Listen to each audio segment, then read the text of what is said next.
काय सांगाल आज मुक्ताईच्या चरणी तुम्ही? आज या ठिकाणी मी माझं भाग्य समजतो, कारण मी पहिल्यांदाच मुक्ताई मातेच्या मंदिरात या ठिकाणी या निमित्तानं मला दर्शनाचा लाभ झाला.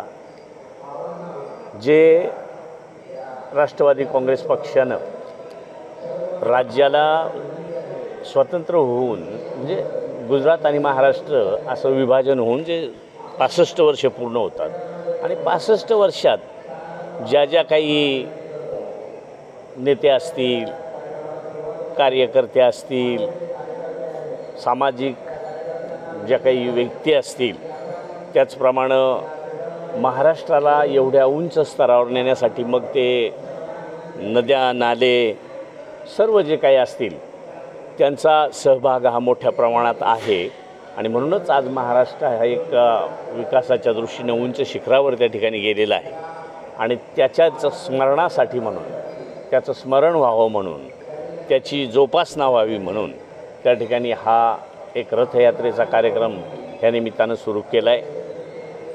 आणि त्याच्यातूनच पुरोगामी महाराष्ट्राची कल्पना त्या ठिकाणी निर्माण होत असते. आणि त्या दृष्टीनं आज या ठिकाणाहून उत्तर महाराष्ट्राची जी सुरुवात होते ती आज मुक्ताई नगरातून सुरू होते.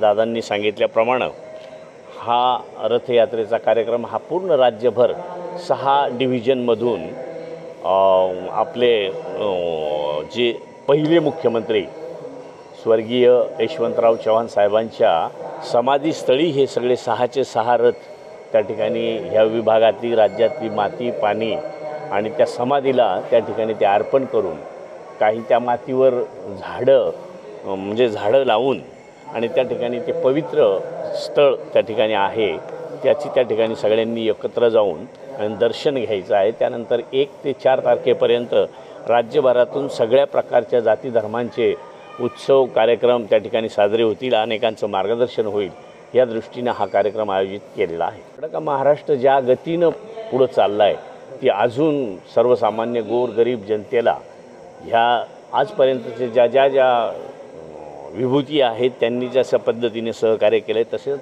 आजच्या काळात पाणी असेल, जल, जवाहर किंवा जे विकासाच्या दृष्टीनं जडणघडणीला महत्त्वाचे आहेत त्यांना सगळ्यांना आयुरारोग्य मिळो अशा पद्धतीचं साकडं राहणार आहे. लाडक्या बहिणी जे आहेत त्या नाराज आहेत, त्यांना 2100 जागी 1500 मिळतात, तेही वेळेवर मिळतात. लाडक्या बहिणी नाराज हे आपणच सांगत असतो किंवा विरोधक सांगत असतात. बाकी लाडक्या बहिणी खुश आहेत हे एका बाजूनी नाही तर सर्व बाजूने लाडक्या बहिणी खुश आहेत. सरकार बसण्याच्या आधी 2100 रुपये देणार असं जाहीर केलं होतं, मात्र मिळताना आता 1500 मिळतात आहे. 2100 रुपये कोणी काही असं डिक्लेअर केलेलं नाही. हे द्यावेत. आधी तर विरोधकांनी हे 1500 देणारच नाहीत, यांच्याजवळ देण्याची ऐपतच नाही अशाच पद्धतीने सुरू केलं होतं. नंतर काय तर 2100 देणार आहे. 1500 दिले नाही ते 2100 कसे, पण 1500 दिल्यावर बाकी 2100वर जास्त जोर धरला तर तसा काही प्रकार नाही आहे. आपलं मत किती आहे, 1500 का 2100? नाही, 1500 सुद्धा परिपूर्ण आहेत. कारण ज्या पद्धतीनं आता 1500वर महिला खुश आहेत. महिला म्हणजे ज्या वयोवृद्ध काही महिला त्याच्यातून सुटून गेल्या होत्या त्यांनाही त्याचा लाभ मिळाला आहे.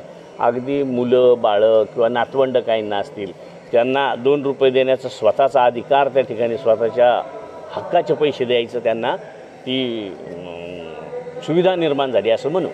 2.5 वर्षानंतर नवीन मंत्रिमंडळात समाजगी घेण्याचं अजितदादा म्हणताय. नवीन लोकांना काय सांगाल? चांगलं होईल. नव्या चेहऱ्यांना सगळ्यांना संधी मिळेल. त्याच्यामुळे त्याच्यात काही चांगलेच धोरण आहे ते. नितेश राणे म्हणतात की ज्या प्रकारे काश्मीरमध्ये हल्ला झाला, हिंदू म्हणून त्यांना मारण्यात आलं, तशा प्रकारे हनुमान चालीसा म्हणून पाकच्या लोकांना मारण्याचं आवाहन त्यांनी केलं. काय म्हणतात? राणेंचा किंवा ज्याचा त्याचा बोलण्याचा किंवा ज्याच्या त्याच्या विचाराचा तो भाग असतो. त्यांनी काय म्हणून सांगितलं असेल त्याच्यावर काय भाष्य करणं योग्य नाही. चंद्रशेखर बावनकुळे म्हणतात 2034पर्यंत मुख्यमंत्री देवेंद्र फडणवीस राहतील. काम करत राहिले. जनता जनार्दन आहे. जनता काय करेल हे जनतेच्या अधीन स्वाधीन आहे. त्याच्यामुळं त्यांनी अजूनही किती वर्षे राहावं ती जनता ठरवते. भुजबळ साहेब असेल, अनिलदादा असेल यांचा समावेश पुन्हा होणार आहे 2.5 वर्षाच्या कालखंडामध्ये. आता आपण जी काही चर्चा म्हणता आणि आमची विनंती आहे की त्यांची त्या ठिकाणी मोरणी लागावी, त्यांना त्याच्यात सामावून घ्यावं अशी आमची विनंती आहे. अजितदादांनी एक इशारा दिलेला आहे कार्यकर्त्यांना की जो व्यवसाय तुम्ही करताय तो फक्त नंबर 2चा नसावा, नाहीतर त्यांना टायरमध्ये घेऊन कारवाई केल्या जाईल असं म्हटलं. नाही, मी स्वतःचं काय ऐकलेलं नाही तसं. पण बऱ्याच ठिकाणी चर्चा आहे. पण तसं दादा म्हणजे 2 नंबर करू नये का जेणेकरून 2 नंबर नाही इतरांवर त्याचा परिणाम होत असेल. धन्यवाद. मुक्ताई मंदिर जे आहे किंवा मुक्ताई जे आहे हे खडसेंच्या ओळखल्या जातात. हे खडसे या ठिकाणी असं सातत्याने खडसे टीका करत असतात आपल्या पक्षावर. नाही मला इकडं मी सांगितलं ना मुक्ताई मातेचं दर्शनच आजच झालं आहे तर मला त्याच्यातले बारकावे काही सांगता येणार नाही. दादा पहिल्यांदा